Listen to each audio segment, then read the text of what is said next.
వేల కోట్లు ఎగ్గొట్టి విదేశాల్లో దాక్కున్న మాల్యాను వెనక్కు రప్పించేందుకు భారత ప్రభుత్వం ఏర్పాట్లు ప్రారంభించింది. మాల్యాను తమకు అప్పగించాలని అధికారికంగా బ్రిటన్ను కోరింది. కేసు వివరాలను అందించింది.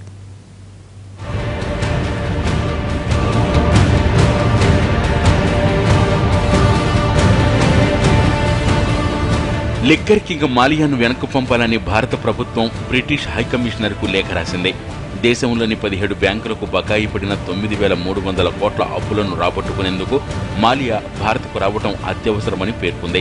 బ్యాంకులకు రుణాలు ఎగవేసిన విషయంతో పాటు ఇక్కడి విధానాలను లేఖలో అధికారులు వివరించారు.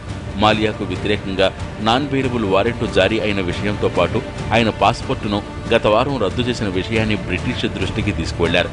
లండన్లోని భారత హైకమిషన్ అధికారులు కూడా ఈ విషయాన్ని బ్రిటన్ విదేశాంగ శాఖ, కామన్వెల్త్ కార్యాలయాల దృష్టికి తీసుకువెళ్లనున్నారు.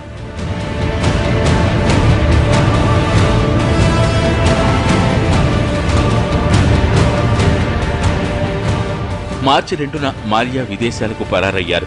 ఈడీ విచారణ కోసం స్వదేశానికి రావాలని నోటీసులిచ్చినా పట్టించుకోలేదు. దీంతో విదేశాంగ శాఖ మాలియాను అప్పగించాలని బ్రిటన్ను కోరింది.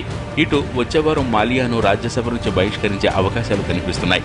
తన పాస్పోర్టు రద్దును కింగ్ఫిషర్ అధినేత సవాల్ చేసే అవకాశం ఉంది.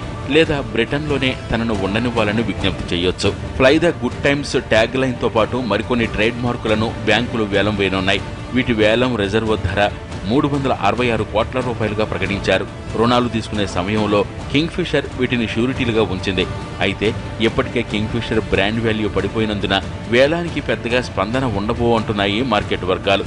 గతంలో కింగ్ఫిషర్ హౌస్ను వేలం వేసినా కొనడానికి ఎవరూ ముందుకు రాలేదు.